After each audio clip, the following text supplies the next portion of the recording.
პატიმრობა ეს არის ვერსიორი ჩემ პირობებში არანაირად არ მოსახურებავს. 21 წლის სინდისის პატიმრის ეს მიმართვა მოსამართლე დავით მგელიაშვილმა არ გაითვალისწინა და სტუდენტი ისევ ციხეში ჩატოვა. ახალგაზრდა მუსიკოსი 19 ნოემბერს მელიქიშვილის გამზირზე აქციის დაშლის დროს დააკავეს. შინაგან საქმეთა სამინისტრო ამტკიცებს, რომ 21 წლის ბიჭმა 3 პოლიციელი ერთმანეთის მიყოლებით სცემა და ამიტომ ის 7 წლით ციხეში უნდა წავიდეს. თუმცა სულ სხვა რამ ჩანს კადრებში. მათე მხოლოდ დროშის ტარს იქნევს, ისიც მაშინ, როდესაც პოლიციამ ხალხზე ნადირობა და უმიზეზოდ დაკავებები დაიწყო. მისნების შემდეგ არ გაითვალისწინა წინა მოსამართლე ზუსტად ჩემი ოჯახური მდგომარეობა, არც ჩემი წარსული, საერთოდ მოუწვიდა ჩემს ოჯახს, საყვარელ გუნდებს, ჩემი გიტარისტებს.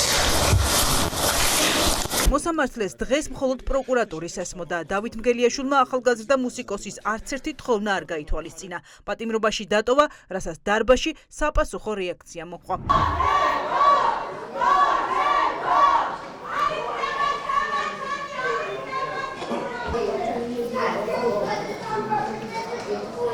ჩახედონ თავიანთ შვილებს, თვალებში ჩახედონ, ახალ წლისთვის რო იზეიმეს, ამათ მშობლებს თავიანთ შვილები არ უნდა დაადგმენზე ყოლოდათ. უსტირწყილვები და ივანიშვილის მონები არიან ეს თუ ყველანი. ამ გადაწყვეტილებას ველოდებოდი, თუმცა მოსმენა ისეთივე მძიმე აღმოჩნდა, როგორც პირველ სასამართლოზე იმის გაგება, რომ მათ ეს აპატიმრებდნენ. სრული აბსურდი, რაც აქ ხდება, იქიდან გამომდინარე, რომ მათი არის ყველაზე წყნარი ადამიანი, ვისაც კი ოდესმე გამიცნია. რაც შეეხება სასამართლოს, ეს არის უბრალოდ ხალხის დაშინების მცდელობა და მეტი არაფერი, იქიდან გამომდინარე, რომ იციან, რომ დღევანდელი ძალა ყოველთვის ხალხშია. ხმაურიანი გადაწყვეტილების შემდეგ მოსამართლე მგელიაშვილმა მორიგის სინდისის პატიმრის საქმის განხილვა დაიწყო. თავდაცვის სამინისტროს ყოფილი თანამშრომელი ანატოლი გიგაურიც დევიძის მსგავსად მოსამართლეს მის სიმართლეში რამდენიმე წუთის განმავლობაში არწმუნებდა. პროევროპული აქციის დაშლის დროს დაკავებული 54 წლის კაცი ამბობდა, რომ პოლიციელმა ხელი სრულიად უსამართლოდ დაარტყა. შემდეგ შეაგინა და შეკითხვის გამო, რატომ აყენებდა ფიზიკურ შეურაცხყოფას, დააკავა. პასუხისმგებლობას ვაკისებ და ველოდები, რომ თან კამერებს უყურებ, აკეთებ, რომ რატო დამარტყი ხელი, ის ხელის შემიდედა და მიღერებს მარცხენა ხელს. ამ დროს მე რაც შემიძლია ვკრავ ხელს და რომ მოვიშო. მეტი არაფერი ხდება მაგას. თორე როგორც ასეთი, მე ვარ ფიზიკურად მომზადებული, ასე ტექნიკურად ვარ მომზადებული. მირზა ფარიანი ბოქს მასწავლიდა მარტო ბოქს ჩართულ ხელთან ბრძოლას მასწავლიდა. ტექნიკურად ისე ვარ გამოწვეული 5 წლის განმავლობაში. ყოველდღიურად. და ზუსტად ვიცი როგორ მოქმედეს და ფეხზე ვერ დადგებოდა ეგ. რომელი მოქმედა როგორ საჭიროა. მე უბრალოდ აუცილებლად მოგვეგრებას ვთქვი. ეხლა როგორც თქვენ გინდა, ეგრე იქნება აუცილებლად. ნება თქვენია. მე მზად ვარ. ანატოლი გიგაურის მონაყოლი ადვოკატმა მტკიცებულებით გაამყარა. მოსამართლეს უჩვენა 30 წამიანი კადრი, რომელიც გიგაურის დაკავების მომენტს ასახავს. ვიდეო მასალა, სადაც გარკვევით ჩანს, როგორ ურტყავს პოლიციელი გიგაურს, მოსამართლე მგელიაშვილმა ნახა, მოისმინა, მაგრამ გადაწყვეტილება მაინც მოძალადე პოლიციელების სასარგებლოდ მიიღო. რომ აწამებდნენ, თვითონ ის თვითონ დაზარალებული იყო.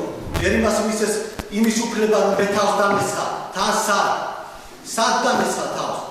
სამართლოში მე საკუზე თვითონ მისცეს უფლება.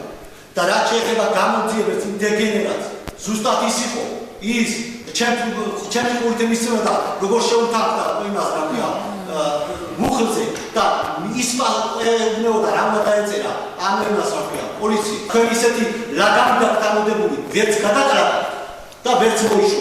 ქალბატონო პროკურორო, ნე რაც თქვი წინააღმდეგობაზე გამართდა თუ არა? ვიტყუებოდი? მე ხო გეუბნებოდი, რომ მე არ ვიკადრებ თუ არ ვარ ის კაცი, რომ თქვი ვიკადრებ. მე ვარ ხელსული და მასა ადამიანი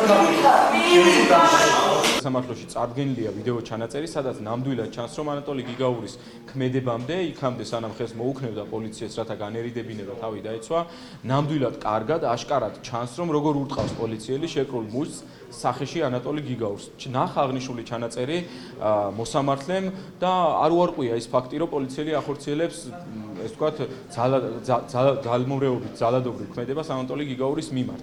აქციების დაშლის დროს დაკავებული ახალგაზრდების საქმეების განხილვა საქალაქო სასამართლოში ყოველდღიურ რეჟიმში მიმდინარეობს. რეჟიმის მორჩილი მოსამართლეები დაკავებულებისგან უმძიმეს ფაქტებს ისმენენ, როგორ უსწორდებოდნენ პოლიციელები დაკავებისას სიტყვიერად და ფიზიკურად. მოსამართლეები მსხვერპლების ისტორიებს ისმენენ, გადაწყვეტილებას კი მაინც მოძალადე პოლიციელების სასარგებლოდ იღებენ.